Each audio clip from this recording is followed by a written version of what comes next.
नमस्कार, मी भरत मुकुंद तामनकर. भारत भ्रमंती चॅनलमध्ये आपले सर्वांचे स्वागत आहे. आज आपल्याबरोबर उपस्थित आहेत स्नेहा विहंग सांगेकर, ज्या कवयित्री आहेत आणि लेखिका पण आहेत. तर त्या नालासोपारा आणि पुणे दोन्ही ठिकाणी राहतात, पाळीपाळीने, कधी नालासोपाऱ्याला कधी पुण्याला. तर आज त्या सोपाऱ्यामध्ये होत्या म्हणून त्यांच्याशी आपला आज इंटरव्ह्यू करायचं ठरवलं. तर त्यांनी वेळात वेळ काढून त्या आज आपल्याकडे आलेल्या आहेत. तर ताई, तुमचं मी स्वागत करतो माझ्या चॅनलवर नर्मदे हर. त्यांनी 2015 साली बसनी नर्मदा माईची 3500 किलोमीटरची परिक्रमा केली आणि त्या परिक्रमेच्या अनुभवाबद्दल त्यांच्याशी आपण आज गप्पा मारणार आहोत. त्यांच्याकडनं आपण जाणून घेणार आहोत त्यांचे काय अनुभव राहिले परिक्रमेचे. तर ताई, तुमचं स्वागत आहे चॅनलवर. आणि मी तुम्हाला असं सांगतो की तुम्ही थोडक्यात ओळख करून द्या प्रेक्षकांना. तुम्ही आता सध्या काय करता आणि पूर्वी काय करत होता? नमस्कार. नर्मदे हर. श्री स्वामी समर्थ, श्री राम समर्थ. माझं नाव स्नेहा विहंग सांगेकर आहे. अतिशय लहानपणापासून मला कविता करायचा छंद होता आणि वेगवेगळ्या वृत्तपत्रांमध्ये सदर लेखन माझं चालू असतं, मासिकांमध्ये. आणि माझी 2 पुस्तकं प्रकाशित आहेत, गुलमोहर आणि नर्मदायन. आणि ह्याशिवाय मी रेकी मास्टर आहे, योग प्रशिक्षिका आहे, आर्ट ऑफ लिव्हिंगची प्रशिक्षिका आहे आणि रेकी मास्टर आहे. म्हणजे इन जनरल हिलिंग ज्याला आपण म्हणतात त्या क्षेत्रामध्ये मला इंटरेस्ट आहे आणि सर्वांशी संवाद साधायला मला आवडतं. त्यामुळे सूत्रसंचालन सुद्धा मी करते, मुलाखती घेते. तर ही अशी माझी थोडक्यात ओळख आहे. नर्मदा परिक्रमा करावी असं तुम्हाला का वाटलं आणि कधी वाटलं? ह्याचं उत्तर का करावीशी वाटली ह्याचं उत्तर देणं थोडंसं कठीण आहे. कारण की ज्याला इंग्रजीत इनर कॉलिंग म्हणतात किंवा मराठीत ज्याला आपण अनंताची हाक म्हणू शकतो, तर ती आल्यावर आपल्याला सगळ्या गोष्टी आपल्या नेहमीच्या भौतिक जगातल्या बाजूला ठेवून तिथे जावंसं वाटतं. आणि माझं सुद्धा तसंच झालं. मला वाचनाची लहानपणापासून आवड असल्यामुळे वेळोवेळी नर्मदा परिक्रमेवरची पुस्तकं वाचनात आली होती. पण जोपर्यंत मी जगन्नाथ कुंटेंचं पुस्तक वाचलं नव्हतं तोपर्यंत नर्मदा परिक्रमा करण्याचा प्रबळ विचार माझ्या मनात आला नव्हता. त्यांचं पुस्तक वाचल्यावर मात्र असं वाटलं की परिक्रमा करायलाच हवी डोळे मिटण्यापूर्वी.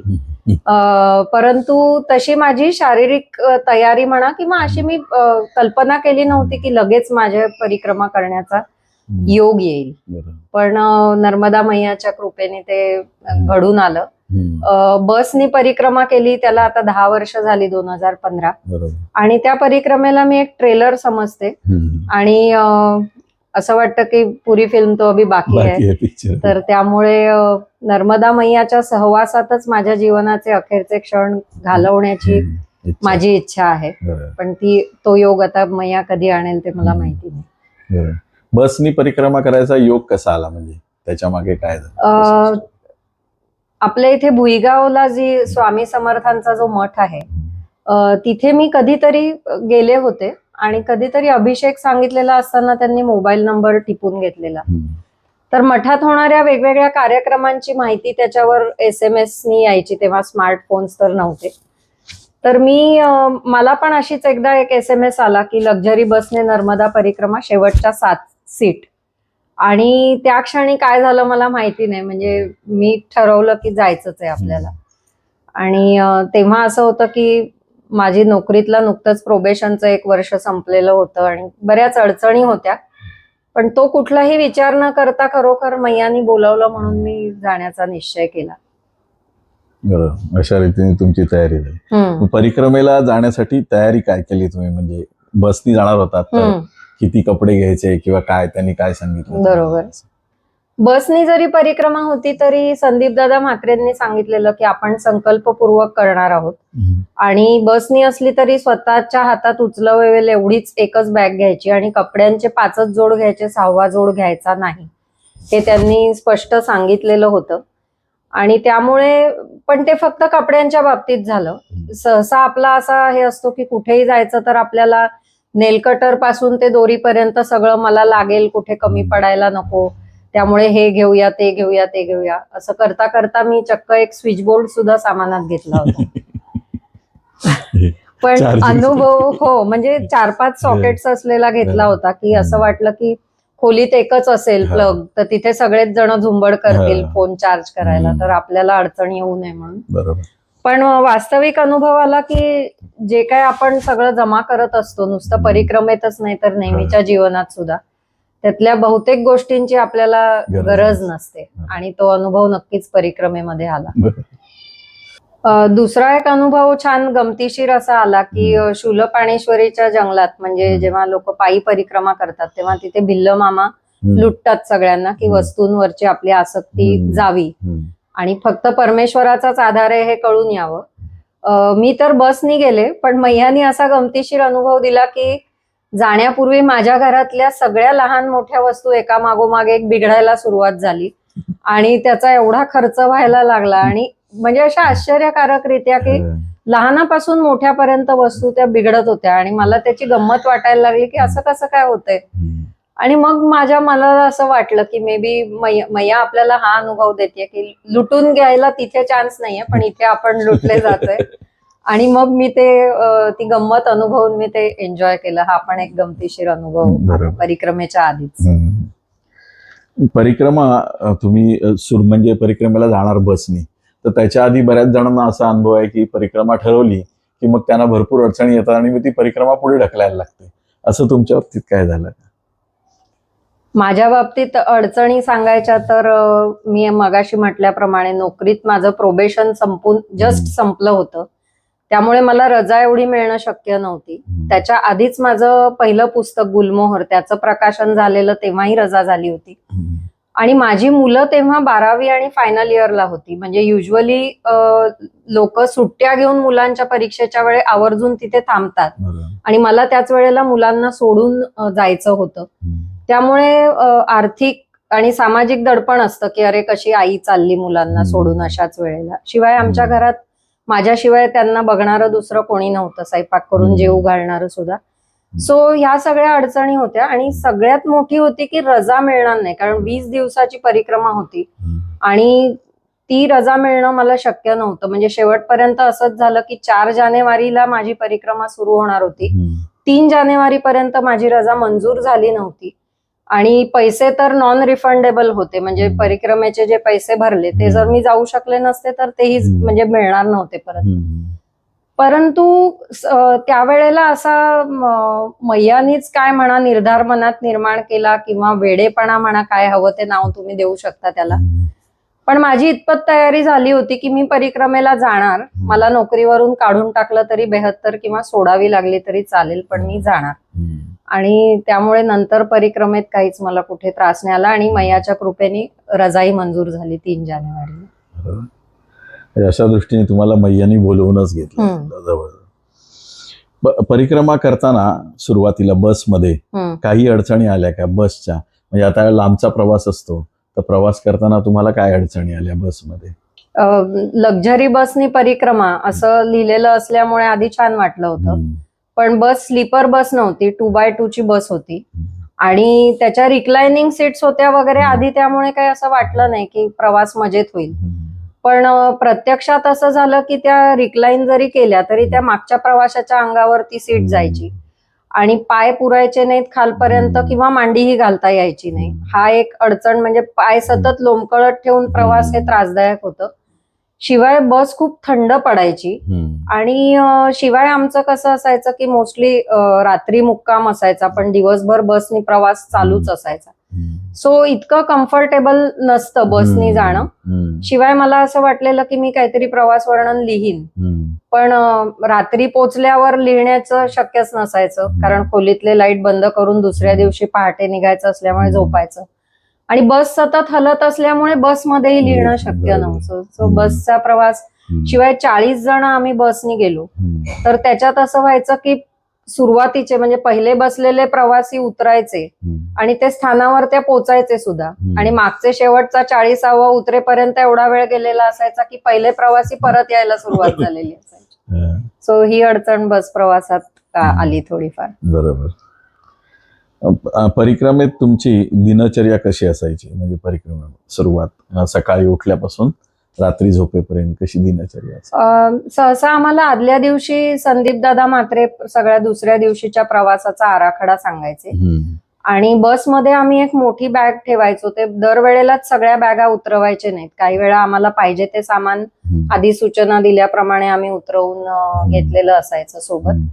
सकाळी साधारण आमचं पहिलं जिथे उपलब्ध असेल तिथे नर्मदा स्नान व्हायचं, नर्मदेत स्नान व्हायचं आणि नाश्ता करून आम्ही पुढच्या प्रवासाला निघायचो. आणि बहुतेक करून एकदा मध्य प्रदेशात गेल्यावर थोड्या थोड्या अंतरावर ठिकाणं आहेत, त्यामुळे एकेका दिवसात कधी कधी 2-2, 3-3 पण ठिकाणं व्हायची. संध्याकाळी जिथे आमचा मुक्काम असायचा तिथे आम्ही पोचल्यानंतर संकल्प केल्यावर आम्ही नर्मदा जल एका बाटलीत भरून प्रत्येकाने सेपरेट घेतलेलं होतं स्वतंत्ररित्या. त्या सगळ्यांचं नर्मदा जल असं मध्ये ठेवून आम्ही त्याच्याभोवती गोलाकार करून बसायचो आणि मग नर्मदा अष्टक, नर्मदा गायत्री आणि मग कोणीतरी प्रवाशांपैकी आळीपाळीने एकेकाला नर्मदा आरती करण्याची संधी मिळायची आणि प्रसाद पण आणलेला असायचा, तो प्रसाद आम्ही दाखवायचो.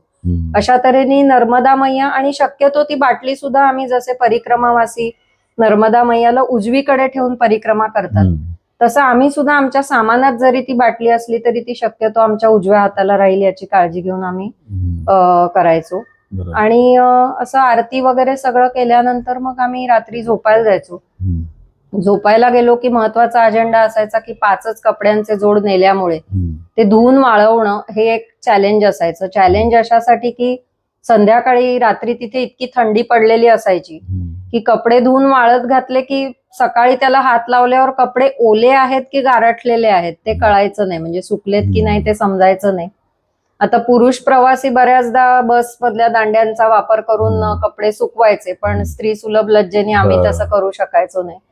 त्यामुळे मग जिथे कुठे बस दिवसा थांबेल जेवणासाठी म्हणा किंवा दर्शनासाठी थोडा वेळ जास्त थांबणार असली की तिथेच काट्याकुट्यांवर झाडाझुडपांवर आपले कपडे घालायचे आणि ते वाळवून पुन्हा मग बॅगेत ठेवायचे. ही कसरत थोडीशी करावी लागायची. तुम्ही परिक्रमा कुठून उचलली? आम्ही ओंकारेश्वरहून परिक्रमा उचलली आणि तिथेच आमची संकल्पपूर्ती पण झाली. बरोबर. आणि परिक्रमे म्हणजे नर्मदा नदीत जेव्हा तुम्ही आंघोळ केली त्याचा कसा अनुभव होता पहिल्या आंघोळीचा, तो आम्हाला ऐकायचा. पहिली आंघोळ तर ओंकारेश्वरच्या घाटावर झाली.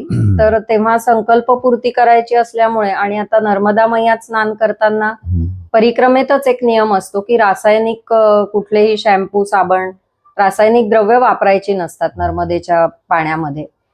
पण आमच्या बरोबरच्या ज्या स्त्रिया होत्या त्यांनी औषधी उटणी वगैरे आणली होती जी आपली आयुर्वेदिक असतात ती, आणि ती एकमेकांना जसं हळद लावतात लग्नात तशी सगळेजण एकमेकांना ती उटणी लावून घाटावर बसवून असं जे जे स्तोत्र येतील ती म्हणून एकमेकांना स्नान घालत होतो. आणि त्यामुळे खूप छान ते मंगल स्नान झालं. पण वास्तविक बघता ते स्नान करण्याआधी मनात खूप धाकधूक होती, कारण की शहरात राहत असल्यामुळे उघड्यावर स्नान करायची सवय नव्हती.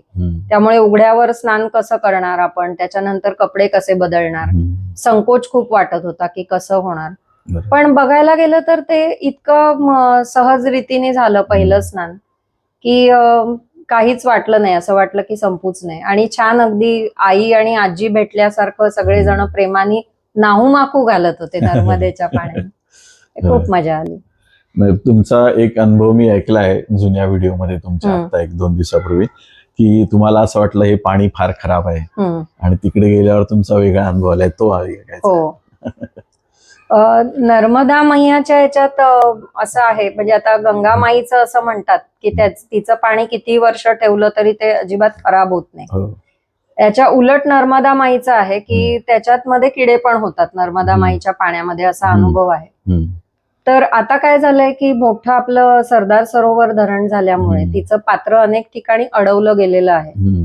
तर तो जो प्रवाह वाहत असायचा तो काही वेळेला इतका क्षीण असायचा आणि तिच्या पात्रामध्ये म्हणजे मुळात त्या पात्राला खूप वेग असल्यामुळे सगळीकडे जे दगडगोटे असतात ते घर्षणाने खूप गुळगुळीत असे अंड्यांसारखे गोलाकार गोटे झालेले असतात. त्यामुळे मुळात ते फार घसरडे असतात.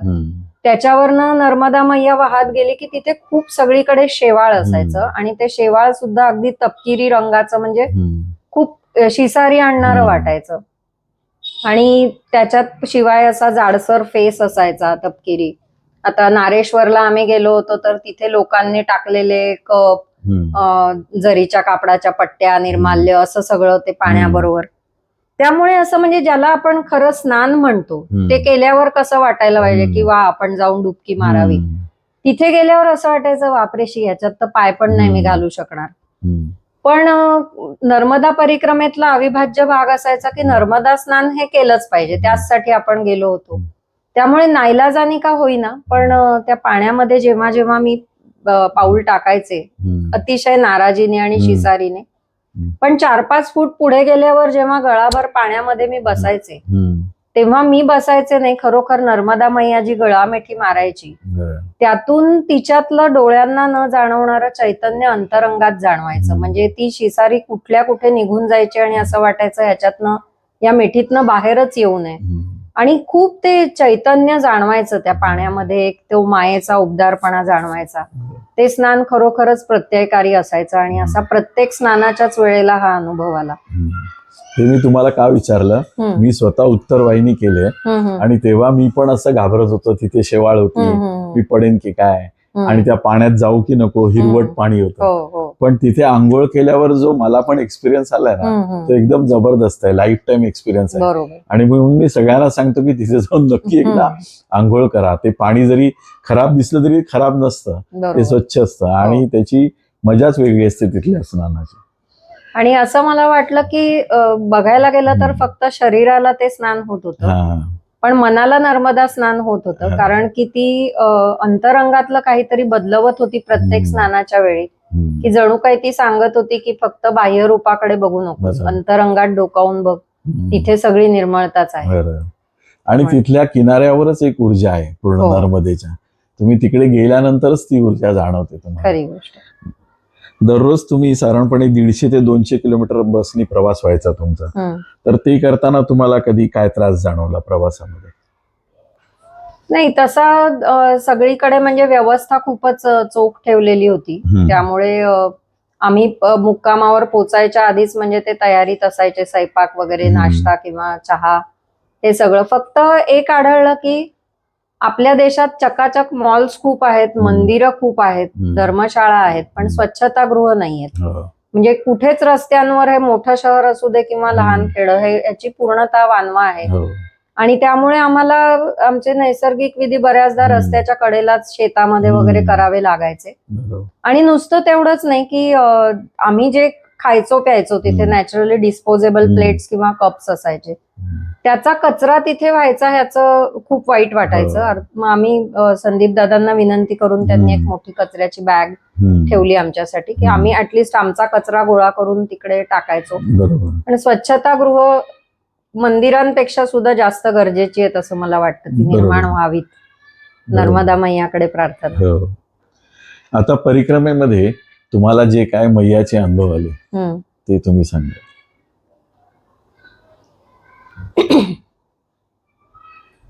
मैयाचे अनुभव सांगायला गेलं तर खरोखर कुठून सुरुवात करावी हे कळणार नाही, पण अतिशय प्रामुख्याने सांगायचे 2 अनुभव म्हणजे परिक्रमेच्या सुरुवातीलाच मला उज्जैनला, आमचं उज्जैन हे परिक्रमेत मोडत नाही पण उज्जैन आमचा एक पहिला स्टॉप होता. आणि तिथे महाकालेश्वराच्या मंदिराच्या प्राकारात यापूर्वी एक थोडीशी पूर्वपीठिका सांगणं गरजेचं आहे की 2012 मध्ये माझे पती श्री विहंग सांगेकर हे अचानक देवाघरी गेले आणि त्याच्यानंतर 2015 मध्ये मी ही परिक्रमा करत होते.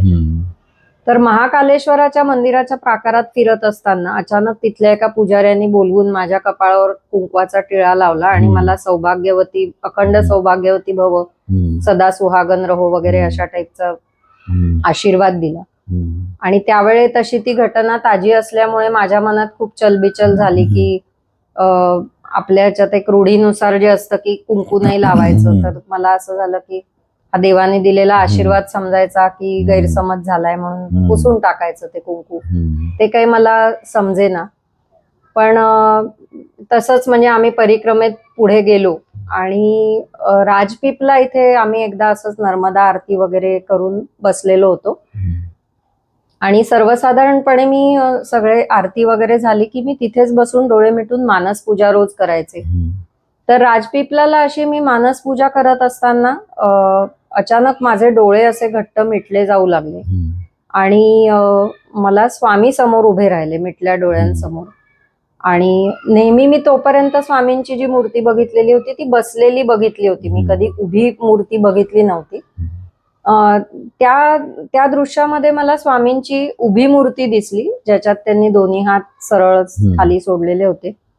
आणि माझ्या मनात शब्द उमटले की मी तुला अवधूत रूपात दर्शन देईन. आणि त्या दृश्यातच माझा देह मी त्यांच्या पायावर नतमस्तक झालेला पाहिला. त्याच्यानंतर बराच वेळ मला हालचाल करता येत नव्हती किंवा डोळे उघडता येत नव्हते. आणि जेव्हा मी डोळे उघडले तेव्हाही मला कळत नव्हतं की हे माझ्याच मनाचा काहीतरी खेळ आहे, भास आहे की स्वप्न आहे की खरंच मला स्वामी दिसले. बरं, दिसले असतील तर आता हे मला अवधूत रूपात दर्शन देणार म्हणजे कोणत्या रूपात दर्शन देणार, कुठे दिसणार, कधी दिसणार, आणि दिसले तर ते मला ओळखू येतील का, हा एक खूप प्रश्न मोठा होता. कारण की मी लहानपणापासून खूप गोष्टी ऐकलेल्या की देव भिकाऱ्याच्या रूपात आला किंवा साधूच्या रूपात आला आणि कळलंच नाही त्यांना. बरोबर. त्यामुळे ती एक खूप धाकधूक होती की दिसतील स्वामी आणि आपल्या करंटेपणाने आपल्याला ओळखू येणार नाही, हे असं खूप वाटत होतं. तर त्याच्यानंतर 2-3 दिवस मी शोध घेत होते दिसणाऱ्या प्रत्येक व्यक्तीत की हे स्वामी आहेत का, हे स्वामी आहेत का, हे स्वामी आहेत का. पण तशा वर्णनाचं म्हणा किंवा हे स्वामी आहेत असं वाटण्यासारखं मला कोणी आढळलं नाही. त्याच्यानंतर आम्ही जेव्हा नारेश्वरला गेलो तेव्हा आम्ही संध्याकाळच्या वेळेला रंगावधूत महाराजांचं समाधी मंदिर आहे, तिथे आम्ही संध्याकाळी आरतीच्या वेळेला पोचलो. आणि आरती ऑलरेडी सुरू झालेली होती, गुजरातीमध्ये आरती होती, पुस्तक पण दिलं त्यांनी पण तेही गुजरातीत होतं. तर ते काही समजत नव्हतं, म्हणजे गुजराती वाचता येत नव्हतं, म्हणून नुसतेच डोळे मिटून बसले होते. आणि स्त्री पुरुषांच्या रांगा अशा समोरासमोर बसलेल्या होत्या. तेव्हा मी सहज डोळे उघडले, म्हणजे आता काहीच कळत नसलं की थोड्या वेळाने आपण इकडे तिकडे बघायला लागतो. तर समोरच्या रांगेत एक छोटासा 6-7 वर्षाचा एक गोंडस मुलगा बसलेला होता. त्याच्याकडे माझी नजर गेल्यावर त्यांनी अतिशय नम्रतेने मला दोन्ही हात असं आणि मस्तक झुकवून त्यांनी मला नमस्कार केला. तर मला खूप नवल वाटलं की युजली नजर चोरतात मुलं, पण ह्यानी मला नमस्कार कसा केला, म्हणून मी तितक्याच नम्रतेने त्याला तसाच नमस्कार केला. तर तो माझ्याचकडे बघत होता. नॅचरली मला खूप असं छान वाटलं की, आणि तो इतका गोंडस होता मुलगा की मी असंच आरती चालू असल्यामुळे फक्त हाताने त्याला असं बोलवलं. बोलवल्याबरोबर तो कसलेही आढेवेढे न घेता सरळ समोरच्या रांगेतनं उठला आणि आला तो माझ्या मांडीवरच येऊन बसला. मांडीवर नुसता बसला नाही, त्यांनी माझ्या गळ्यात हात टाकला, माझ्या केसांवरनं हात फिरवायला लागला, एक हात असा माझ्या गालांवरनं फिरवत होता आणि मला म्हणाला मैं तुम्हारे घर आऊंगा.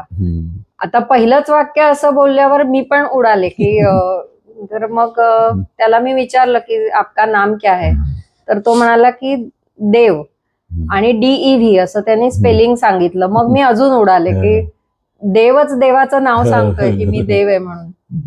मग त्यांनी मला मोबाईल नंबर पण तोंडपाठ केलेला सांगितला आणि तेवढ्यामध्ये आरती संपली आणि तो तेवढंच मला सारखं म्हणत होता, म्हणजे अगदी माझे तो लाड करत होता आणि म्हणत होता की मैं तुम्हारे घर आऊंगा. मग प्रसाद वाटत होते तर फळांचे तुकडे होते, तर आता मुलांना तर फळं आवडतात म्हणून मी म्हटलं की ले लो. तर तो म्हणाला नाही ये नहीं चाहिए मुझे. म्हटलं फिर क्या चाहिए आपको, तर तो म्हणाला मुझे पेढा दो. तर मला अजून असं झालं मनातनं की अरे स्वामी समर्थांना आणि दत्तगुरूंना पेढे आवडतात आणि हा पण पेढे मागतोय. तर पेढे काय माझ्याजवळ नव्हते. मग म्हटलं आपकी माँ किधर आहे असं म्हणून त्याची आई आणि आत्या थोड्या दूरवर बसल्या होत्या. तर मी त्यांच्याकडे गेले आणि मी त्यांना म्हटलं की ये सबसे ऐसा ही बर्ताव करता है क्या, म्हणजे मला खूपच वेगळं वाटतंय की हा इतकं माझी ओळख नसताना माझ्याजवळ आलाय.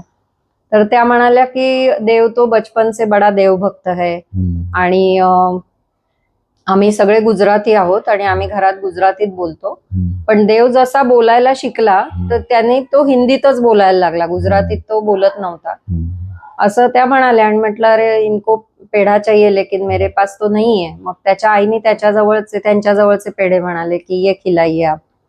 तर देव पुन्हा म्हणाला की मुझे ये पेढे नहीं चाहिए, मुझे दूसरे पेढे चाहिए. मग तर मला अगदी असं झालं की स्वामीच. आणि त्याच्या लहान वयाचा विचार न करता मी म्हटलं त्याच्या आईला की मला असं वाटतंय की स्वामींनीच मला दर्शन दिलंय असं म्हणून मी गुरुदक्षिणा त्याच्या हातात ठेवली आणि साष्टांग नमस्कार घातला. पण तो इतका लहान मुलगा जराही मागे सरकला नाही किंवा काही नाही. एखादा देव स्तब्ध उभा असावा तसा त्याने तो नमस्कार स्वीकारला. आणि मग मी त्याच्या आईला म्हणत होते की मला आता त्यांना स्वामी समर्थ वगैरे काय माहिती गुजराती लोकांना, तर आणि हिंदीत मुझे दृष्टांत दिया है कसं सांगावं मला काही समजत नव्हतं. पण त्या म्हणाल्या योगायोगाने की जब हम आज आनंद से निकले, ते लोक आनंदला राहणारे होते, तो देव बोला मुझे दर्शन देने जाना है.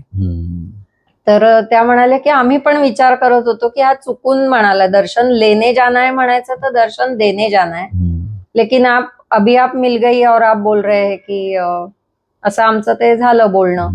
आणि मला तर देवला सोडावंसच वाटत नव्हतं खरोखरच.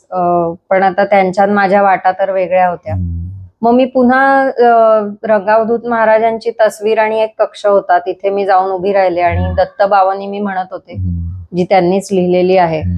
तर कुठूनचा पुन्हा देव धावत आला, पुन्हा कडेवर चढून बसला आणि मला म्हणाला मैं तुम्हारे घर आऊंगा. तर इतका तो हृदयात माझ्या बसला.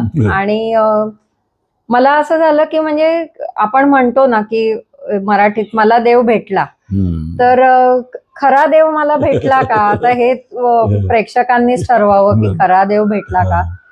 फक्त मला असं वाटलं की कुठे गुजरातला आनंदला राहणारा तो देव, कुठे मी नालासोपाऱ्याला राहणारी स्नेहा, माझं वय किती त्याचं वय किती, आमची भाषा एक नाही आणि काही देणं घेणं नाही, कुठल्या अपेक्षा नाहीत, काही नाहीत. आणि का त्यांनी एवढा माझ्यावर प्रेमाचा वर्षाव करावा, मी खरंच त्याला पात्र तरी आहे का. आणि माझ्या जीवनात असं घडू शकतं म्हणजे मला असं त्या क्षणी वाटलंही नाही की देव अजून कोणी वेगळा असावा. आताही सांगताना मला शहारे येत आहेत की त्यांनी इतकं प्रेम म्हणजे निर्व्याज प्रेम केलं की असं माझ्या मनात जे जे काही दुःख साठून राहिलेलं होतं किंवा काय जे असेल ते सगळं त्याच्या स्पर्शाने वाहून गेलं. आणि असं वाटलं की मी पण अजून चांगली झाले, त्याच्यासारखी निरागस झाले असं मला वाटलं. आणि ह्याचा पुढे उत्तरार्ध असा परिक्रमेच्या खूप शेवटी झाला. परिक्रमा पूर्ण झाली आणि देवचा आणि माझा नंतर काहीच कॉन्टॅक्ट नाही राहिला. हे खरंच नियतीचं एक वैशिष्ट्य म्हणायला लागेल की जे एवढे आपल्याला मौल्यवान काहीतरी मिळालेलं असतं पण जीवनाच्या रहाटगाडग्यात ते मागे सुटून जातं. तसं झालं की मला त्याच्या आई वडील कोण म्हणजे त्यांचं नाव गाव काहीच, गाव माहिती होतं आनंद पण बाकी काहीच माहित नव्हतं. आणि मोबाईल नंबर होता फक्त, पण मीही माझ्या नोकरीमध्ये बिझी होते, कधी त्यांना फोन नाही केला. परिक्रमा संपल्यावर 1.25 वर्ष झालं आणि वर्तमानपत्रात माझी लेखमाला सुरू झाली नर्मदेहर नावाची. त्याच्यात जेव्हा मला देव भेटलाचं प्रकरण आलं तेव्हा मला असं वाटलं की आता हे त्याच्यापर्यंत पोचावं. आणि म्हणून मी त्याचा फोटो काढून, तोपर्यंत स्मार्टफोन्स आलेले होते तर मी व्हॉट्सअपवरनं त्याच्या आईला ते पाठवलं. आता त्या गुजराती, त्यांना तर मराठी वाचणं शक्य नव्हतं. त्यांनी मला देवचे काही फोटो पाठवले आणि त्या एका फोटोत त्यांनी असा हात उंच केला होता आणि वडिलांच्या कडेवर बसला होता आणि त्या हाताभोवती एक असं तेजोवलय दिसत होतं. तर मला पुन्हा असं वाटलं की अरे खरंच या मुलात काहीतरी वेगळं आहे, हा साधा मुलगा नाहीये. आणि तरी देखील ते तेवढ्यावरच राहिलं. आणि नंतर डिम्पल पब्लिकेशनचे आपल्या वसईचे अशोक मुळे सर, त्यांना पण मी ते सदराचा फोटो पाठवायचे. तर त्यांनी म्हणजे अतिशय आनंदाने त्याचं पुस्तक काढायचं ठरवलं नर्मदायन आणि सुंदर त्याचं पुस्तक काढलं. माझं पहिलंही पुस्तक विहंगच्या म्हणजे माझ्या नवऱ्याच्या वाढदिवसाच्या दिवशी मी प्रकाशित केलं होतं. तसंच हेही पुस्तक तेव्हाच करायचं असं ठरलं, पण रविवार होता 10 ऑक्टोबरला, तेव्हा आम्ही ते दादरला प्रकाशित केलं पुस्तक. धनश्री लेलेताई आणि विजया वाड आल्या होत्या. त्या हॉलमध्ये आम्ही विहंगचा असा अर्धा एवढा फोटो पोस्टर करून लावला होता आणि मी काही ओळी लिहिल्या होत्या त्याखाली. सहजच मला वाटलं की देवला विचारून बघावं की तू येतोस, तुम्ही येता का प्रकाशनाला. म्हणून मी त्यांना असंच व्हॉट्सअपवर मेसेज केला आणि चक्क त्याची आई म्हणाली की देव म्हणतोय की आपल्याला जायचंय प्रकाशनाला आणि आम्ही विमानाने फक्त त्या दिवसापुरते येऊ आणि आम्ही परत जाऊ. अशा तऱ्हेने ते आले आणि देव म्हणजे त्या दिवशी तर गडबडीत काहीच तो भेटू शकला नाही, कारण की तो सकाळी पहाटे विमानाने निघाला होता. आमचा प्रोग्राम संध्याकाळी, तो झोपून गेला आईच्या मांडीवर. आणि नंतर पण सगळी सगळेजण मला भेटायला येत होते, बरेच लोक त्याचा अनुभव ऐकून त्याला भेटायला जात होते. अशा ह्याच्यात त्याची माझी काही भेट झाली नाही. तेव्हा दुसऱ्या दिवशी त्यांना विमानतळावर म्हटलं सोडायला जाऊ, तिथे तरी भेटेल असं म्हणून मी तिथे गेले. तर तिथे देवनी मला सांगितलं स्वतःहूनच की 17 नोव्हेंबरला माझा वाढदिवस असतो, त्याला तू ये. तर खूप विशेष वाटलं की स्वतःहून त्यांनी बोलवलं आणि ठरवलं की आपण जाऊया. तेव्हा विमानतळावर माझ्या बरोबर एक बँगलोरहून आलेली एक माझी मानस कन्या पण होती. तिला देवनी मिठी मारली स्वतःहून आणि ती खरोखर देहभान विसरली आणि ती म्हणाली की I could feel the infinity. आणि एवढी वर्ष जी मी आध्यात्मिक शोध घेतेय तो मला पूर्ण झाल्यासारखा वाटला ह्याच्या मिठीमध्ये. आणि हे झाल्यामुळे तीही अतिशय भारावून गेली आणि ती म्हणाली की आपण त्याच्या वाढदिवसाला जाऊया. आणि अशा तऱ्हेने आम्ही 17 नोव्हेंबरला आनंदला पोचलो आणि त्याचे आई वडील सुनील भाई आणि पूर्वी आम्हाला घ्यायला वगैरे आले आणि आम्ही त्यांच्या घरी गेलो. त्यांच्या घराला छान, त्यांनी फ्लॅटच होता पण देवाशीष असं नाव दिलेलं आणि पूर्वाभिमुख घर होतं. देव आतमध्ये झोपला होता आतल्या खोलीत, अशी सूर्याची किरणं वगैरे येत होती. आणि गुजराती असल्यामुळे त्यांनी पहिला आधी चहा आणून ठेवला आणि असंच कसा झाला प्रवास वगैरे विचारता विचारता ते सुनीलजी देवचे वडील म्हणाले, स्नेहाजी आपने परिक्रमा कौन से ईयर में की? म्हटलं 2015 में. तर ते म्हणाले अच्छा विहंग जी साथ थे ना आपके? तर मी म्हटलं की नहीं, विहंग जी साथ में नहीं थे. तर ते म्हणाले की हॉल में तो उनका वो फोटो देखा तो हमें तो बड़ा शॉक लग गया कि ये कैसे हुआ. तर मला कळेना की ह्यांना शॉक लागायचं काय कारण. तर ते नुसतंच एवढं म्हणाले की हम विहंगजी से मिले थे. तर मला माहिती होतं की विहंगला एकदाही भेटलेली व्यक्ती सहसा त्याला विसरू शकायची नाही, पण हे कधी याला भेटले. तर सुनीलजी म्हणाले की नारेश्वर में जब देव आपको मिला उसी दिन विहंग जी भी आपके साथ थे और उनकी आंखों से आंसू बह रहे थे और वो मुझसे उन्होंने बात की कि आपको लग रहा होगा कि ये ऐसे के पागलों की तरह कर रही है, लेकिन आपके बेटे में उनको स्वामी जी नजर आ रहे हैं इसलिए ये कर रही है. आणि इतकंच नाही तर देवच्या आईनी आणि आत्यानी पण त्यांना बघितलं होतं आणि त्या मला म्हणाल्या, म्हणजे फोटो फक्त एवढाच होता पण देवची आई म्हणाली उन्होंने चेक्स का शर्ट पहना था जो की विहंग नेहमी घालायचा आणि वो काफी हायटेड थे. तर मला कळेना की हे फोटो बघून यांना हे कसं कळलं, पण त्या क्षणीची तर माझी प्रतिक्रिया म्हणजे मी खूपच सुन्न झाले की मला असं वाटलं की माझी मुलं किंवा मी आम्हाला न दिसता ह्यांना का दिसावा, म्हणजे ह्यांना दिसून काय उपयोग आहे, त्यांना दिसून काय होणार होतं ते तर त्याला ओळखत पण नाही. आणि हे मला काहीच कळत नव्हतं की का दैवाची लीला अशी का असावी. पण त्याबरोबर हाही योगायोग लक्षात आला की ते जर पुस्तक प्रकाशनाला आले नसते तर त्यांना कळलं नसतं की त्यांनी काय विलक्षण अनुभव घेतलाय आणि मी जर आनंदला गेले नसते तर मलाही ही गोष्ट कळली नसती. सो हे नर्मदा मैयाचं सगळं प्लॅनिंग होतं, काहीतरी एक वेगळा अनुभव देण्याचं किंवा आम्हाला एक धीर देण्याचं की माझ्या जीवनात अजूनही विहंग आहे.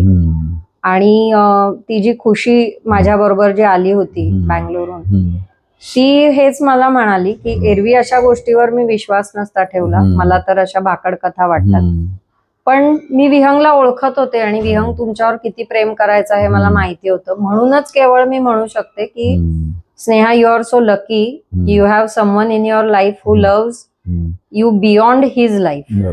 त्याने जीवन सोडल्यावरही त्याने तुझा साथ सोडलेला नाहीये. सो हा खूपच विलक्षण अनुभव नर्मदा परिक्रमेच्या निमित्ताने मला.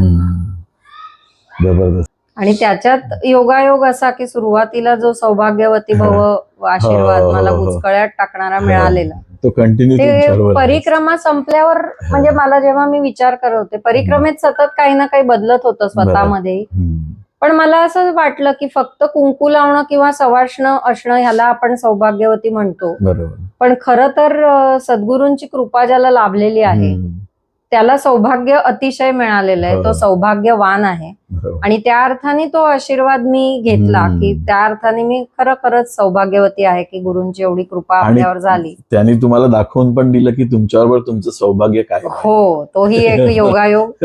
आणि त्यानंतर माझ्या पुस्तकांना जितके पुरस्कार मिळाले म्हणा किंवा कार्यक्रमांमध्ये, तिथे मी न सांगता ही सगळ्यांवर नाव अनवधानाने म्हणा योगायोगाने म्हणा सगळीकडे सौ स्नेहा सांगेकरच नाव लागत गेलं. तर अर्थातच आता मी त्याचा अर्थ वेगळ्याने घेते. पण तुमचं त्या पुस्तकाचं नाव एक नर्मदायन आहे आणि दुसरं गुलमोहर. गुलमोहर, जे तुम्ही तुमच्या मिस्टरांवर लिहिले. मिस्टरांवर नाहीये. मिस्टरांचा 50वा वाढदिवस ते असते तर झाला असता. तर माझी म्हणून अशी काहीतरी भेट द्यावी म्हणून मी तोपर्यंत 50हून जास्त लेख सदरामध्ये झाले होते रविवार पुरवणी. त्यातल्या 50 लेखांचं संकलन करून तो एक गुच्छ मी त्यांना भेट म्हणून दिला. त्याच्यात आपले रोजच्याच जीवनातले अनुभव आहेत आणि ते मी म्हातारपणी माझा काळ चांगला जावा म्हणून जे मी वेचलेले आनंद क्षण होते रोजचे ते मी टिपून लिहिले होते की ते आता अमेझॉनवर वगैरे अवेलेबल आहे. नर्मदायन तर आहे, अमेझॉनवर आहे, फ्लिपकार्टवर, शब्दगंगा आणि सगळ्या मेजर पुस्तकांच्या दुकानात पण अवेलेबल आहे. आणि हे गुलमोहर नाही आहे आता, म्हणजे आउट ऑफ प्रिंट आहे. बरोबर, म्हणजे कोणाला घ्यायचं असेल तर ते अमेझॉन वरनं नर्मदायन घेऊ शकतो. नर्मदायन हे तुम्ही नर्मदा परिक्रमेच्या अनुभवावरच लिहिलेलं पुस्तक आहे. याच परिक्रमेच्या अनुभव. याच परिक्रमेच्या. बरोबर. प्रवासात तुम्हाला काही संकटे आली का? म्हणजे संकट इन द सेन्स की प्रवास करताना खूप उशिरापर्यंत आपल्याला प्रवास करायला लागला, मग तिकडे राहायला गेल्यावर अडचण झाली, असं कधी झालं का? वैयक्तिक अशी अडचण नाही आली, पण 2 अशा घटना घडल्या की एकदा आम्ही गरुडेश्वरला बसनी असताना चाललेलो असताना निघालो आणि तिथे जमिनीलगत कूपनलिका होती. त्या बसच्या चाकाच्या वजनाने त्या कूपनलिकेत बसचं चाक घुसलं आणि म्हणजे आता ती गावची कूपनलिका म्हणजे ग्रामस्थही चिडणार, पण मुख्य म्हणजे बसचं चाक त्या एवढं खोल घुसलेलं निघणं म्हणजे ते खूप अवघड होतं. आणि खरोखर आम्ही सगळ्यांनी नर्मदा मैयाचा धावा केला, स्वामी समर्थांचा धावा केला आणि ते निघालं बसचं चाक. तसंच एकदा गावाचं नाव मला लक्षात नाही, मला वाटतं अशोक कुमारांचं कोणतं गाव आहे मध्य प्रदेशातलं, तिथे जात असताना वाटेत एका गावाला अरुंद खूप रस्ता होता, बस खूप मोठी होती आणि रस्त्याच्या कडेला मोटरसायकल्स खूपशा लावल्या होत्या, काहीतरी कार्यक्रम असेल गावात, अशा खूप रांगेने मोटरसायकल्स होत्या. आणि बसने जाता जाता एका मोटरसायकलला चुकून धक्का लागला, ती नीट पार्क केलेली नसेल, त्याबरोबर सगळेच्या सगळ्या मोटरसायकलची रांग पडली तिथे आणि बसवाला थांबला नाही, म्हणजे त्यालाही ते कळलं नसेल आणि सगळे गावकरी आमचा पाठलाग करायला लागले मोटरसायकलवरनं आणि कारमधनं. आणि म्हणजे खूपच आणीबाणीचा प्रसंग आला होता, ते चिडले होते खूप आमच्यावर. पण मग जेव्हा त्यांनी रस्त्यात गाडी आडवी घालून थांबवलं वगैरे आणि आता काय करणार, काय मोठा प्रसंग येणार, पण त्यांनी ती बसवर लावलेला जो बॅनर होता नर्मदा परिक्रमेचा तो पाहिला आणि त्यांना कळलं की परिक्रमावासी आहेत आणि इथले नाहीयेत आणि त्यामुळे ते थोडक्यात प्रकरण निभावलं. आणि तसंच आमची परिक्रमा ज्या दिवशी संपली तेव्हा ओंकारेश्वरला पुन्हा बोटीने प्रदक्षिणा घालतात बेटाला, तेव्हा आम्ही धरणाचं पाणी तिथे सोडण्याच्या वेळा असतात कमी जास्त. तर आम्ही जेव्हा त्या बेटावरनं गेलो पलीकडे बोटीत बसायला, सगळीकडे तो एक अनुभव कॉमन असायचा की दगड गोट्यांवरनं घसरून पडायची खूप भीती वाटायची, पण नाही पडले कधीही, म्हणजे बसले बरोबर बोटीत. ती बोट अशी गेली आणि तिथे खूप असं कडे होते, रौद्र कडे होते ओंकारेश्वरच्या इकडे तटाला दोन्हीकडे. तसेच नर्मदा मैयाच्या खाली तळातून पण सुळके आलेले होते आणि एका सुळक्याला जाऊन आधी दिसत नव्हतं, पाण्याची लेवल तिथपर्यंत होती, बोट अचानक अशी धडकली आणि थोडं थोडं पाणी कमी होत गेलं तसं दिसलं की तो सुळका आहे तिथे आणि ती बोट अडलेली आणि त्या नावाड्याला ती काही केल्या फिरवता येत नव्हती आता युजली आपल्याला कसं वाटतं ना, तो अगदी पोरगेलासा होता. आता पूर्वी टांगे असायचे, चढावर आला टांगा की प्रवासी उतरायचे, की तो हलका झाला की बाबा टांगा पुढे गेला. आता नावेत काय आम्ही उतरून उभे नाही राहू शकत. त्यामुळे आता काय होणार काय कळत नव्हतं. पण नर्मदा मैयाचा गजर केला आम्ही आणि अक्षरशः एखादं फांदीवरनं फुल गिरकी मारून सुटावं जसं प्राजक्ताचं, तशी ती नाव अशी स्वतःहूनच गिरकी मारली तिने आणि आम्ही किनाऱ्याला लागलो. सो असे 2-3 म्हणजे असे अनुभव आले. तसंच कटपोरला जाताना एका ठिकाणी गावात शिरताना रस्ता अगदी अरुंद आणि गावाच्या वेशीवरच असा मोठा नाला होता, कोरडा होता पण नाला होता आणि नाल्याच्या कडेला अशा 2 भिंती होत्या अर्धे म्हणजे कठडे असतात तसे. तर बसचा अँगल असा बसत नव्हता त्या तेवढ्याशा जागेत न जायला. म्हणजे ते रिव्हर्स घ्यायला जावं तर मागे खड्ड्यात जाणार, पुढे कदाचित त्या नाल्यात जाणार, असं खूपच म्हणजे वाटत होतं की आता काहीतरी कुठल्या तरी खड्ड्यात एका जाणारच. पण प्रत्यक्षात स्वामी समर्थांनी आणि नर्मदा मैयाने कुठल्याच खड्ड्यात न घालता आम्हाला योग्य रस्त्याला लावलं. सो असे आपल्या श्रद्धेचे परीक्षा बघणारेही प्रसंग 3-4 आले, पण त्यातून आपल्याला देवाचं सामर्थ्यच कळतं जास्त. बसनी परिक्रमा करताना तुम्हाला असं कधी जाणवलं का कोणी गूढ व्यक्ती तुम्हाला भेटली असं? गूढ ह्या अर्थी म्हणाल तर म्हणजे रहस्यमय अशा व्यक्ती नाही भेटल्या, पण चांगल्या या अर्थी मी नक्कीच सांगू शकेन की आम्ही ओंकारेश्वरला परिक्रमा सुरू करायच्या आधी म्हणजे आदली रात्र जी होती तेव्हा बडवाहला आम्ही गेलो होतो, अगदी मोजके 3-4 जणच. आणि तिथे 13 कोटी रामनामाचा जप केलेले श्रीराम महाराज त्यांचा आश्रम होता. आणि असं म्हणतात की 13 कोटी ज्यांनी जप केलेला आहे त्याला प्रत्यक्ष रामरायांनी दर्शन दिलेलं असतं. तर त्याप्रमाणे त्या श्रीराम महाराजांची प्रसिद्धी होती तशी. आणि तिथे जाऊन आम्ही त्यांचं दर्शन घेतलं आणि असं दिसायला ते वयोवृद्ध दिसत होते, दाढी व केस वगैरे, पण डोळे त्यांचे अतिशय उत्फुल्ल होते. म्हणजे मला अक्षरशः ती रामरक्षेतली ती ओळच त्यांच्या डोळ्यांकडे बघून आठवली की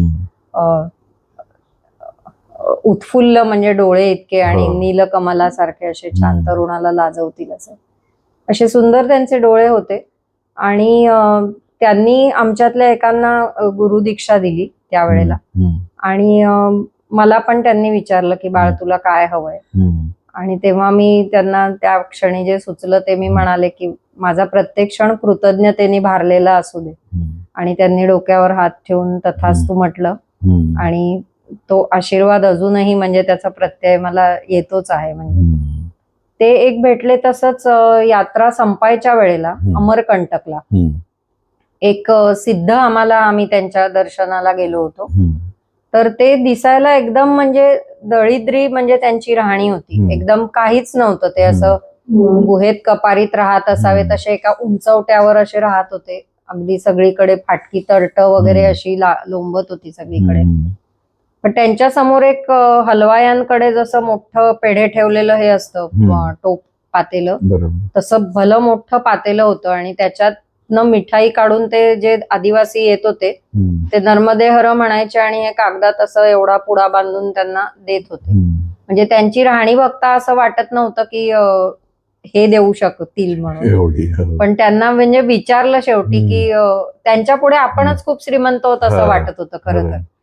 पण त्यांना विचारलं की, आणि आम्ही तिथे तासभर बसलेलो, म्हणजे एव्हाना ते संपायला होतं, इतके लोक घेऊन गेलेले तरी ते काढून देतच होते, ते संपतच नव्हतं. आणि त्यांना मग विचारलं आमच्यातल्या कोणी की महाराज जी कहाँ से लाते हो? तो म्हणे कहाँ से लाते हो हमें क्या पता, मैया देती है और हम बांटते हैं. तर ते एक भेटले. आणि गूढ नाही म्हणता येणार, पण एक राहुल पेंढारकर म्हणून एक तरुण युवक होता, तो परिक्रमा करत होता. आता बघायला गेलं तर त्याला खूप चांगली नोकरी होती, मल्टीनॅशनल कंपनीत मोठ्या हुद्द्यावर तो होता. आणि अशा ठिकाणी म्हणजे रजा वगैरे किंवा फॉरेनची कंपनी असली की त्यांना काय असं आपल्या भारतीय आस्थेचं काही माहिती पण नसतं. पण तो रजा घेऊन त्याच्या गुरूंनी आज्ञा दिली म्हणून परिक्रमा करत होता. आणि खरंच म्हणजे कौतुक वाटलं बघून की कितीही मोठ्या हुद्द्यावर आणि एवढा उच्च शिक्षित असून तो एका गुरु आज्ञेनुसार पायी परिक्रमा करत होता. आणि त्यांनी एक सुंदर अनुभव सांगितला की एकदा तो असा डोंगर दऱ्या ओलांडून प्रवासाचा असा टप्पा होता की काहीच नव्हतं वाटेत आणि नुसते डोंगरामागून डोंगर असं, आणि खूप तहानेने व्याकुळ झाला होता, अगदी खूप ऊन लागत होतं. आणि एका डोंगर माथ्यावर त्याला एक स्त्री भेटली, वृद्ध स्त्री, आणि तिने मोठा हंडा भरून पाणी आणलेलं आणि त्याला यथेच्छ त्यांनी पाणी पाजलं. आणि पैसे त्यांनी देऊ केले तर घेतले नाही. आणि मग त्यांनी विचारलं तिला की मैया कहाँ से आई हो, कारण एवढी डोंगर माथ्यावर एवढा अंडा घेऊन. तर ती म्हणाली तुम्ही तो पाणी पिलाने आई हो, असं. आणि तर म्हणजे आम्हाला तर वाटलं की नर्मदा मैयानीच त्याला दर्शन दिलं. त्यामुळे असं वाटलं की चला, आपल्याला तर मैया नाही दिसली प्रत्यक्ष, पण ज्याला दिसलीये त्याचं दर्शन आपल्याला झालं, हे सुद्धा खूप मोठी गोष्ट झाली असं एकतर वाटलं. आणि एक आजोबा भेटलेले नेमावरला, 80 वर्षाचे, आणि त्यांच्या वडिलांनी नवस केला होता की मला मूल होऊ दे, मी नर्मदा परिक्रमा करीन. मूल तर झालं म्हणजे हे आजोबा, पण वडिलांना काही जमलं नाही परिक्रमा करायला. आणि आजोबा पण 80 वर्षाचे होईपर्यंत संसारात रमलेले होते, अगदी भरपूर नोकर चाकर, गाड्या, श्रीमंती होती घरची. पण 80 वर्षाचे झाल्यावर त्यांना उपरती झाली की वडिलांचा नवस पूर्ण करावा, नर्मदा परिक्रमा करावी. आणि म्हणून ते गळ्यामध्ये वडिलांची तस्वीर अशी दोरीने टांगून ते परिक्रमा करत होते. आणि त्यांनी पण अनुभव त्यांचा म्हणजे सांगितला की जंगलात वाट चुकलेले असताना त्यांनी रस्ता विचारला तर समोरून गाय आली आणि तिने उजवा कान हलवला. आणि मग ते म्हणाले की मैया जर हाच रस्ता बरोबर असेल तर पुन्हा कान हलव, तर तिने पुन्हा कान हलवला. तर असं म्हणजे त्यांनाही आम्ही भेटलो. पण परिक्रमेची हीच गंमत आहे की दुसऱ्या कोणाला आलेला अनुभव असला ना तरी तो आपल्याला इतका जवळचा वाटतो की असं वाटतं आपणच अनुभवतोय तो. अशा तऱ्हेने बसनी केली तरी आम्हाला छान अनुभव आला. बरोबर. परिक्रमा कशाने केली हे म्हणण्यापेक्षा त्याच्या मागे भावना जी आहे ना ती जास्त महत्वाची आहे. कोण बसनी करून त्याला भरपूर अनुभव येतील, आणि कोण चालून केली आणि त्याच्या मनात भाव नसेल तर त्याला काहीच अनुभव नाही येणार, अशी परिस्थिती.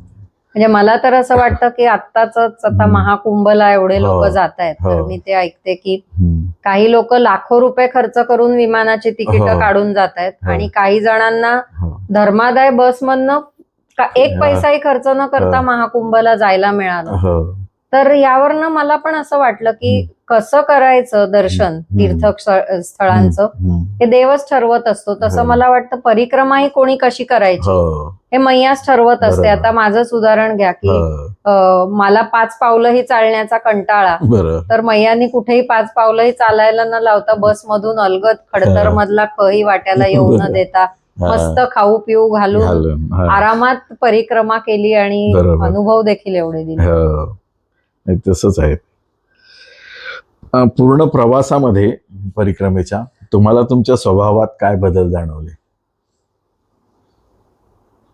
परिक्रमेतली जसजशी ठिकाणं बघत होती तसं बऱ्याचदा आपला आधी रूढी परंपरा रीतरिवाज याच्यावर खूप भर असतो आणि तेच योग्य आहे असं आपल्याला वाटत असतं. पण परिक्रमेच्या निमित्ताने खूपसे प्रश्न माझ्या मनात उभे राहिले की जसं की ज्योतिर्लिंगांच्या दर्शनाने सुद्धा माझ्या मनामध्ये काहीच हल्लं नाही. उलट मला असं वाटलं की इथे किती अनागोंदी आहे आणि अव्यवस्था आहे का असं. किंवा होशंगाबादला मी भेडा घाटला जबलपूरला देवाच्या मूर्ती बघितल्या, खूप खूप प्रमाणात होत्या, शेकडो हजारो मूर्ती होत्या. पण देवळात जोवर त्या मूर्तींची स्थापना होत नाही तोवर त्या नुसत्या मूर्ती आहेत, देवत्व नाहीये त्यांच्यात. म्हणजे पण ह्या क्षणी पण आहे का देवत्व त्यांच्यात? मग आपण पण आपल्याला बऱ्याचदा आपण म्हणतो ना की माझ्यात एवढे अवगुण आहेत, संत महात्मे म्हणतात तसं मी चांगलं होणं कधी शक्यच नाही असं आपल्याला वाटतं, कारण आपले सतत दोषच आपल्याला दिसत असतात. पण दोष आणि गुण हे दोन्ही ईश्वराचीच रूप आहेत आणि त्या सकट आपण आहोत निर्मळ, ही एक त्याच्यामध्ये जाणीव झाली. तसंच लोक जे उपास करतात किंवा मासिक धर्म पाळतात, तर मग आपण अपवित्र असल्यामुळे देव कसा काय अपवित्र होतो असं वाटलं. म्हणजे जो सर्वात पवित्र आहे तो मग आपल्यामुळे कसा काय तो अमंगळ होणार, अशा बऱ्याचशा गोष्टी तपासून बघाव्याशा वाटल्या. तसंच असं वाटलं की लग्नाचे सुद्धा मुहूर्त बघून आपण लग्न करतो, जसं की माझंही झालं होतं. मग ते मुहूर्त कुठे चुकतात बरोबर. की एवढं प्रेम असलेल्या व्यक्तींची मग ताटातूट देव का करतो. आणि बऱ्याचदा आपण बघतो की बऱ्याच जणांचे संसार तर नुसते तडजोडीने चाललेले असतात, पण त्यांचे संसार होतात आणि ज्यांचं खरोखर प्रेम असतं मग ते का दुरावा होतो त्यांचा. असे अनेक प्रश्न त्याच्यात मनामध्ये उभे राहिले.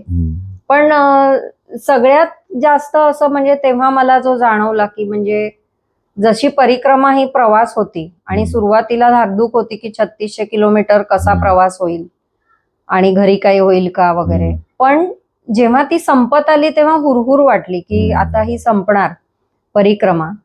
आणि मग असं वाटलं की आपलं आयुष्य हा सुद्धा एक प्रवास आहे आणि तो प्रत्येकाचा कुठे जायचंय हे मुक्कामाचं ठिकाण ठरलेलं आहे. कोणी आधी उतरतं, कोणी नंतर उतरतं.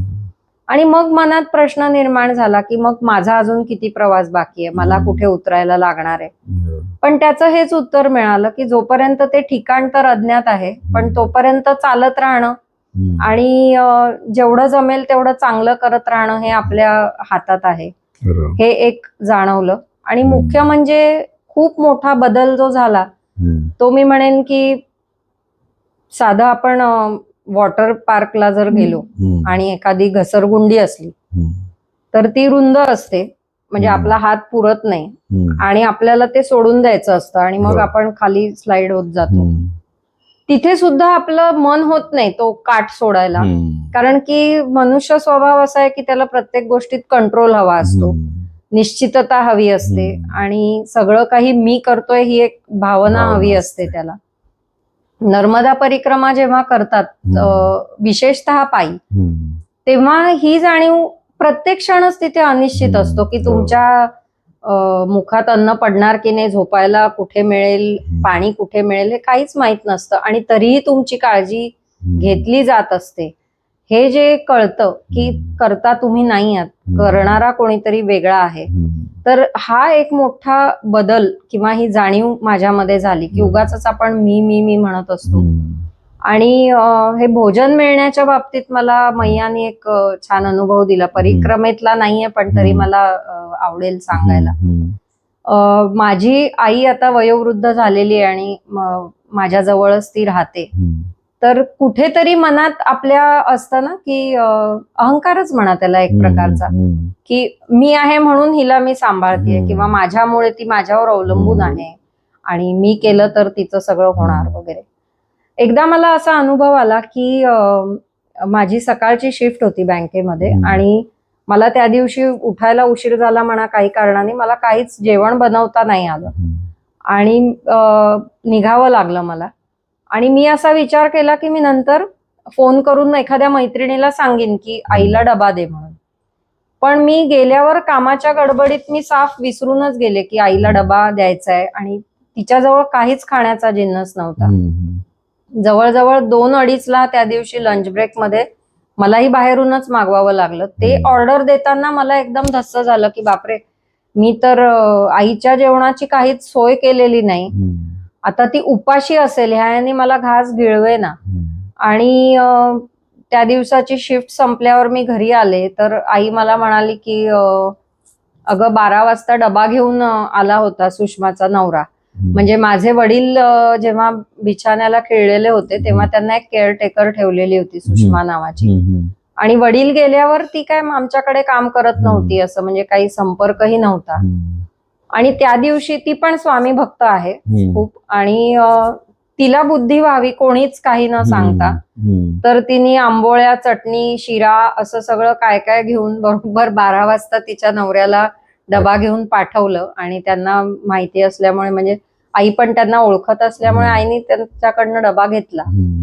आणि त्या दिवशी एक मोठी मला जाणीव झाली की प्रत्येक जीवजंतूच्या मुखात अन्न घालणारा तो सर्वशक्तिमान परमेश्वर आहे. आपण कधीच हा अभिमान बाळगू नये की भिकाऱ्याला सुद्धा भीक देताना की ही मी देतोय, नाही, त्याच्या नशिबात असते आणि देणारा तो असतो, आपण फक्त माध्यम असतो. ही खूप मोठी जाणीव झाली त्या निमित्ताने. खरं आहे ते. परिक्रमेचं फलित काय तुमच्या दृष्टीने, म्हणजे परिक्रमा केली त्याचं तुम्हाला सार काय वाटलं टोटल? परिक्रमेचं सार म्हणजे एकतर भौतिकदृष्ट्या खूप भरभराट झालीच. म्हणजे माझ्या पुढचे जे काय सगळे सांसारिक आपले प्रापंचिक प्रश्न असतात ते सुटले सगळे. माझी मुलं चांगली शिकली, नुसती शिकली नाही, अतिशय उत्तम माणूस म्हणून ती मोठी झाली. वास्तविक म्हणजे माझ्या नोकरीमुळे मला त्यांच्यावर लक्ष देणं शक्य नव्हतं, पण कुठलीही कुसंगती न लागता आणि कोणीही त्यांना भेटलं तर म्हणजे खरंच त्यांची वाखाणणी माझी मुलं म्हणून नाही करत, ही देवाची कृपा मी समजते की इतकी चांगली मुलं झाली, ही देवाची कृपा, ही एक सगळ्यात मोठी श्रीमंती मी समजते. आणि मैयाचं जे काही पुस्तक जे पोचलं, अगदी डिम्पल पब्लिकेशनमुळे खूप गावोगावी ते पोचलं आणि त्याच्यावर नंबर असल्यामुळे खूप लोकांचे अजूनही मला फोन आणि पत्र येतात. पण हे नुसतं बरं वाटण्यासाठी नाही, मला खूप चांगल्या उच्च कोटीच्या साधकांचा त्यामुळे संपर्क झाला की त्यांनी ते पुस्तक वाचून मला फोन केला. त्यामुळे मला माझ्या साधनेत मार्गदर्शन खूप मिळालं. ज्याला ज्ञानेश्वरांनी सुद्धा म्हटलेलं आहे हरिपाठात की सगळ्यात महत्व कशाचं असेल तर ते सत्संगतीचं आहे. चांगली संगत माणसाला मिळणं खूप महत्वाचं आहे.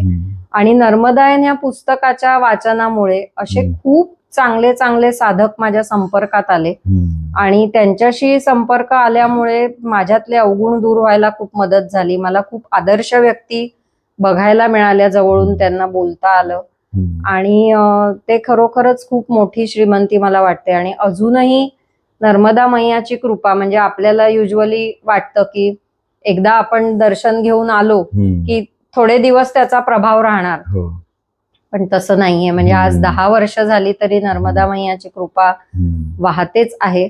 आणि रादर मला असं वाटतं की आपल्याच मनाला कितीही प्रचिती आली तरी पुन्हा पुन्हा मायेचा पडदा येऊन कुठेतरी असं वाटायला लागतं की मी करणारा आहे किंवा मी केलं पाहिजे, चिंता येतात, काळजा येतात. पण मैयानी पुन्हा पुन्हा हे दाखवून देते की मी आहे. आणि तिच्यावर विश्वास ठेवून किंवा स्वामींवर विश्वास ठेवून आपण जेव्हा निश्चिंतपणे चालतो तेव्हा सगळी संकट आपोआप कुठल्या कुठे नाहीशी होतात आणि सगळं सुरळीत होतं आणि आपण अतिशय आनंदात मार्गक्रमणा करतो. तर फक्त हा विसर कधीच पडू नये एवढीच माझी नर्मदा मैयाकडे प्रार्थना आहे. बरोबर. तर याच नोटवर आपण तुमची ही मुलाखत आज इथे संपवूया.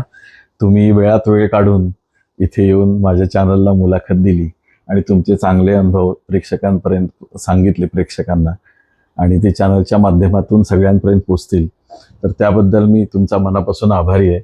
आणि अशाच प्रकारचे व्हिडिओ बघण्यासाठी बघत राहा भारत भ्रमंती. भेटूया अशाच एखाद्या नवीन व्हिडिओमध्ये. तोपर्यंत नर्मदे हर. नर्मदे हर. मला ही संधी दिलीत याबद्दल आपली मी खूप खूप आभारी आहे. नर्मदा मैयाची आपल्या चॅनलवरही भरपूर कृपा व्हावी आणि भरपूर प्रेक्षक वाढावेत आणि सगळ्यांना नर्मदा परिक्रमा करण्याची स्फूर्ती व्हावी, तिच्या सगळ्यांवर तिची कृपा व्हावी आणि ती अनुभूती तुमच्या चॅनलवर येऊन लोकांनी शेअर करावी अशी शुभेच्छा देऊन नर्मदे हर.